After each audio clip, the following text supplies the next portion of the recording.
On commence à parler de reprise des transactions immobilières et donc, est-ce que c'est le bon moment d'acheter? Voilà la question qu'il faut se poser en 2025 et je vous propose d'en parler en détail dans cette vidéo puisque je sais que vous allez me dire, ah bah, c'est évident que c'est le bon moment d'acheter puisqu'il est plus facile qu'avant d'avoir un crédit, les taux ont baissé et les prix ont corrigé un petit peu, donc que attendre de plus? Alors, oui, c'est vrai, mais en même temps, il est toujours important de considérer une décision aussi importante dans sa globalité.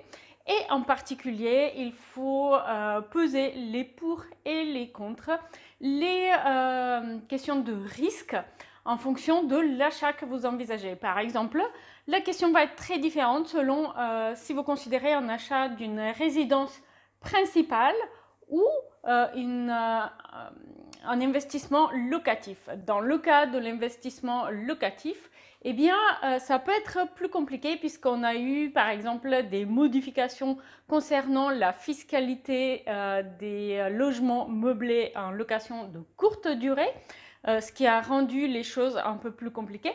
Et d'un autre côté, dans les grandes villes, on a un manque de logements mis en location, donc peut-être une location traditionnelle peut être intéressante. Dans le cas de l'achat d'une résidence principale, eh bien, les risques sont moins importants, bien sûr, de rentabilité, puisque dans tous les cas, à partir du moment où vous envisagez de vivre plus de 10 ans dans une résidence principale, généralement, on considère qu'il est difficile de perdre de l'argent. Dans le sens où dans la plupart des régions, il y a toujours une valorisation de l'immobilier, mais aussi sur 10 ans, vous aurez remboursé une grande partie des intérêts. Aussi, ce qu'il faut considérer, c'est qu'il est assez probable que les taux d'intérêt baissent un peu plus dans les mois à venir. Et si vous achetez aujourd'hui, eh bien peut-être votre crédit sera un peu plus cher dans l'hypothèse que les taux vont baisser encore un petit peu. Mais d'un autre côté, peut-être que avec la reprise, du coup, les prix vont remonter légèrement. Alors, c'est assez difficile à peser, mais moi, ce que j'ai envie de vous dire, c'est que si vous trouvez un bien qui est intéressant aujourd'hui, même si les crédits sont un peu plus chers que ce qu'ils seraient dans un an peut-être, eh bien, vous pouvez toujours renégocier votre prêt. Sur un autre côté, lorsque vous envisagez une acquisition d'immobilier, que ce soit un appartement ou une maison, lorsqu'il s'agit d'un bien à rénover, ce que je vous conseille de faire, c'est une étude de faisabilité avant même d'acheter. Pourquoi? Eh bien, parce que cette étude de faisabilité va vous permettre de clarifier plusieurs aspects importants qui vont vous permettre de réduire les risques. Premier aspect, au niveau administratif, vous allez être un petit peu plus au clair sur la possibilité de réaliser les travaux et les probabilités d'obtenir l'autorisation d'urbanisme nécessaire.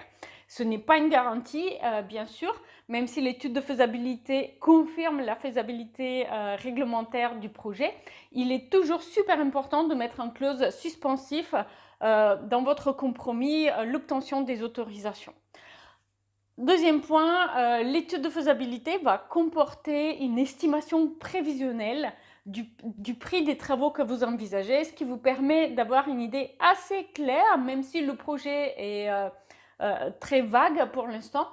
Ça permet, sur la base des autres projets que j'ai réalisés, de savoir assez précisément combien ça va vous coûter, même s'il y a une marge d'erreur, pour pouvoir estimer du coup le prix de l'acquisition dans sa globalité en incluant le prix de la rénovation. C'est super important de ne pas se retrouver dans une situation où vous vous êtes engagé dans l'achat d'un bien rénové, vous avez commencé les travaux et vous n'avez plus les moyens de terminer la rénovation.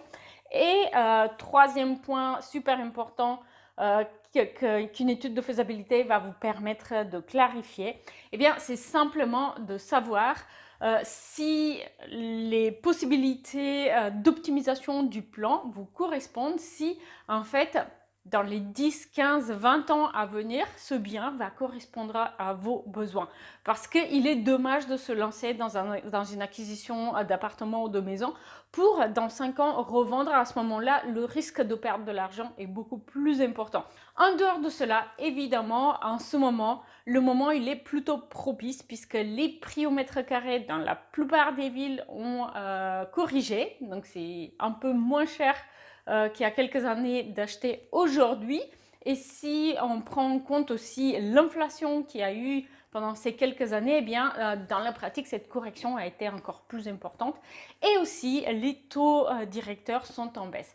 Donc, ces deux facteurs réunis font que c'est plutôt un bon moment d'acheter.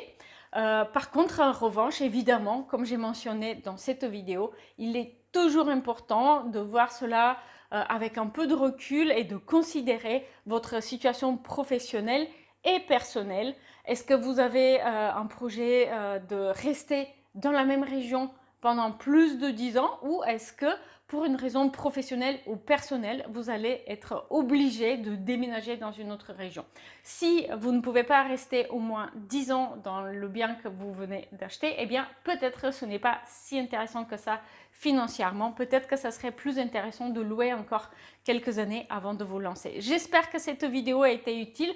N'oubliez pas qu'à tout moment, vous avez la possibilité de vérifier les disponibilités pour réserver votre étude de faisabilité.